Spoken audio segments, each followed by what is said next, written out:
दोस्तों यहाँ पर मैं आपके साथ कुछ रूल्स डिस्कस करने वाला हूँ। वो रूल्स हमेशा आपके काम आएंगे। दोस्तों this is a short but a very very important video. ये वीडियो ऑल दो स्कैल्पिंग की हमारी सीरीज का लास्ट पार्ट है, लेकिन ये वीडियो सिर्फ स्कैल्पिंग के लिए नहीं, ये बहुत सारी चीजों के लिए आपकी हेल्प करेगा। मैंने जिन चीजों के लिए पैसे गवाए हैं, मैंने जो चीजें मार्केट में पैसे गवा कर सीखी हैं, मैं इस वीडियो में आपके साथ वो सारी चीजें डिस्कस करने वाला हूँ। हाय दोस्तों, welcome back to my channel. दोस्तों this is a short but a very very important video. अगर आप इंट्राडे ट्रेडर हैं, स्विंग ट्रेडर हैं, पोजिशनल ट्रेडर हैं, इन्वेस्टर हैं, अगर आप किसी भी टाइप के ट्रेडिंग स्टाइल को फॉलो करते हैं, दोस्तों यहां पर मैं आपके साथ कुछ रूल्स डिस्कस करने वाला हूं। वो रूल्स हमेशा आपके काम आएंगे। इसीलिए प्लीज मेक श्योर इस वीडियो में आपको जितनी इंफॉर्मेशन मिल रही है वो क्वांटिटी में कम लग सकती है, लेकिन वो एक्चुअली में बहुत ही काम की इंफॉर्मेशन है, क्योंकि यहां पर मैं आपके साथ कोई ट्रेडिंग स्ट्रेटजी नहीं डिस्कस करूंगा। तो हो सकता है ये वीडियो आपके लिए बहुत ज्यादा एक्साइटिंग ना हो।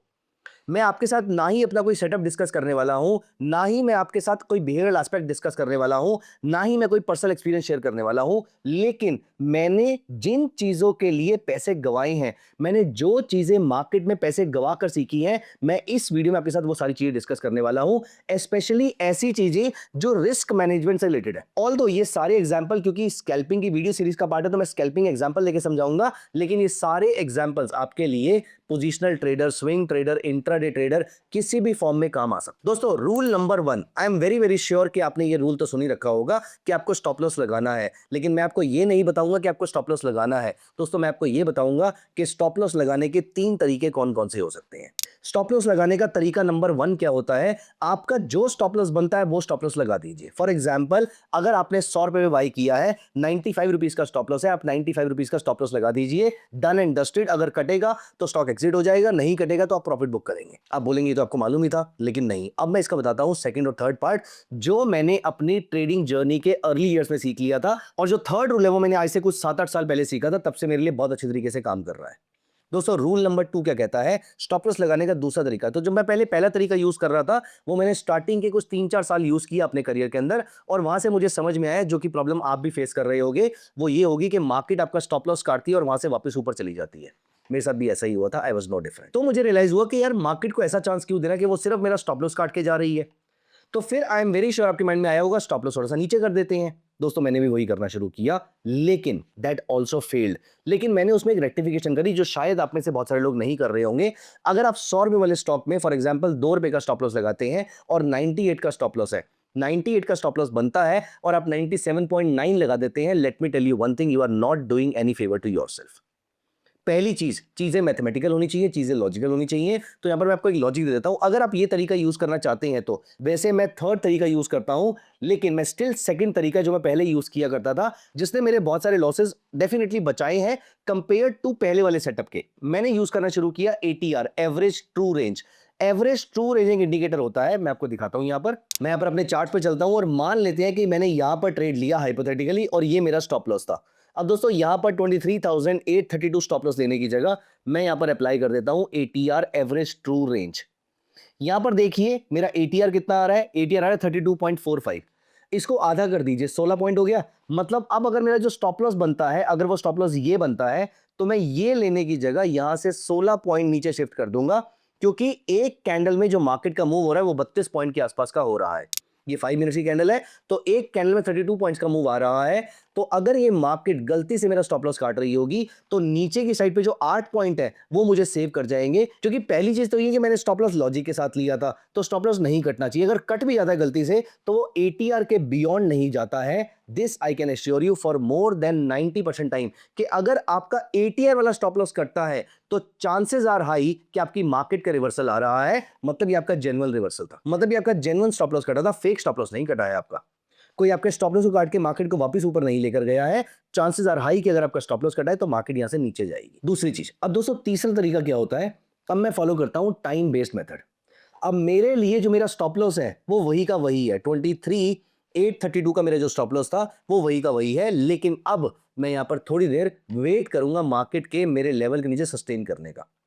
मेरा स्टॉप लॉस 8 पॉइंट नीचे नहीं रहेगा, 16 पॉइंट नीचे नहीं रहेगा, मेरा स्टॉप लॉस वही रहेगा। लेकिन इस बार अगर 5 मिनट की कैंडल में मैं ट्रेड ले रहा हूं, तो मैं 4-5 मिनट के आसपास वेट करूंगा मार्केट को उसके नीचे सस्टेन करने की।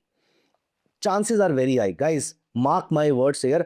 आपके लिए इसको अप्लाई करना बहुत डिफिकल्ट होगा अभी स्टार्टिंग के अंदर, लेकिन let me tell you one thing, मैंने जब से इसको अप्लाई करना शुरू किया है मेरे बहुत बड़े बड़े लॉसेस भी प्रॉफिट्स में कन्वर्ट हो गए हैं।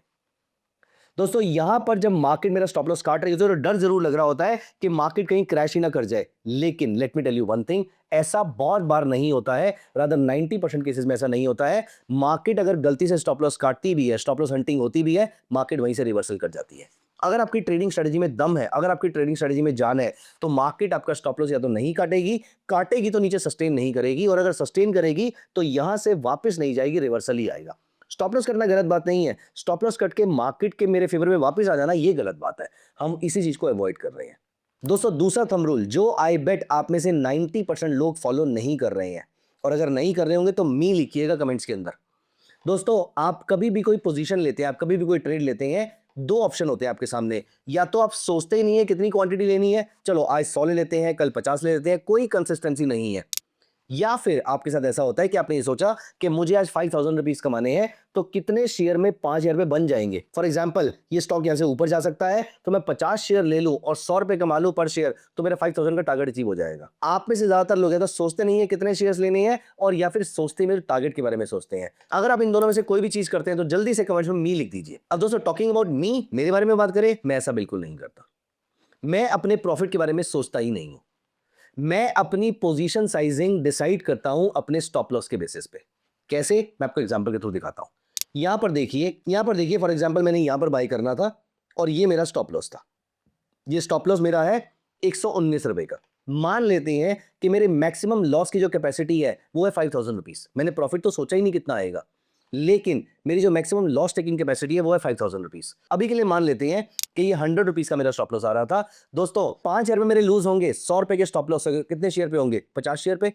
इसका मतलब ये है मैं इस पर्टिकुलर कंपनी के 50 शेयर से ऊपर नहीं लूंगा। वैसे तो मैं निफ्टी का एग्जांपल दिखा रहा हूं आपको, लेकिन अगर ये स्टॉक होता तो मैं 50 से ऊपर शेयर इसके नहीं लूंगा। दोस्तों मैं ऐसे डिसाइड करता हूं अपनी पोजीशन साइज। अगर मेरे किसी स्टॉक का स्टॉप लॉस डिफाइंड है, जो कि हमेशा रहता ही है, अब वहां पर कितना पॉइंट वाइज लॉस हो रहा है, कितना लॉस में टोटल ले सकता हूं, for example 5000, 10000, 1 lakh divided by कितना पर शेयर लॉस हो रहा है, मैं ये कर दूंगा, तो आ जाएंगे कितने नंबर ऑफ शेयर्स में अफोर्ड कर सकता हूं। बस ये नंबर ऑफ शेयर्स मैं अपने घर लेकर जाऊंगा, इससे ऊपर मैं एक भी शेयर नहीं उठाने वाला। अगर आप ये सोच रहे हैं कि मैं एमटीएफ पे ज्यादा क्वांटिटी ले सकता हूं, दोस्तों मैं अपना कैपिटल कम एलोकेट करूंगा, लेकिन नंबर ऑफ शेयर्स मेरे सेम रहेंगे। अगर मैं एमटीएफ के थ्रू शेयर ले रहा हूं और 100 शेयर मेरे बनते हैं, मैं एमटीएफ के थ्रू भी 100 ही शेयर लूंगा, 400 शेयर नहीं लूंगा। मैं अपनी कैपिटल एलोकेशन कम कर दूंगा, वो कैपिटल कहीं और एलोकेट कर दूंगा।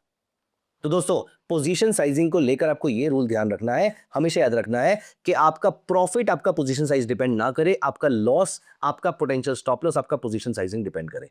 क्योंकि अगर आपका प्रॉफिट आपका पोजीशन साइजिंग डिपेंड कर रहा है, तो इसका मतलब लॉस लेने की कैपेसिटी या लॉस लेने की मानसिक हालत आपकी है ही नहीं, क्योंकि आपने ट्रेड लेने से पहले लॉस के बारे में सोचा ही नहीं है। और प्रॉफिट के टाइम पर क्योंकि हम ऑप्टिमिस्टिक सोच रहे होते हैं, हम ज्यादा क्वांटिटी ऑटोमेटिकली पिक कर लेते हैं, ह्यूमन बिहेवियर है।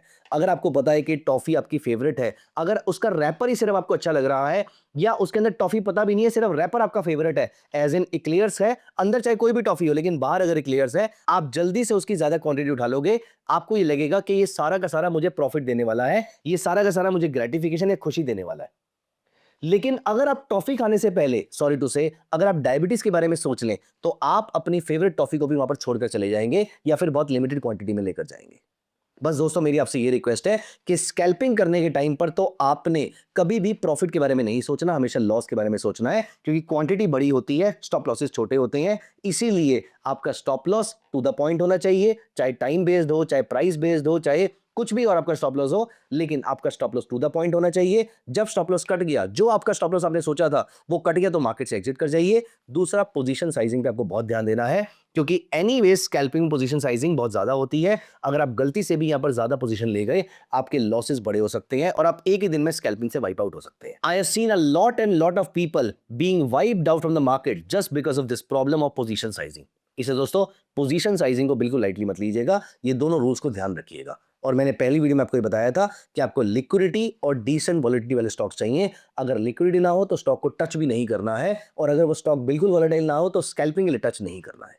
ये सारे रूल्स आई होप आपको ध्यान रहेंगे। ये सारे के सारे रूल्स, चारों rules, liquidity, volatility, stop loss और पोजीशन साइजिंग, ये चारों चीजें कमेंट्स में मेंशन कर दीजिए, एक्सप्लेन कर दीजिए, सो दैट अगला वीडियो कोई भी देखे तो आपके कमेंट को वो लाइक कर दे।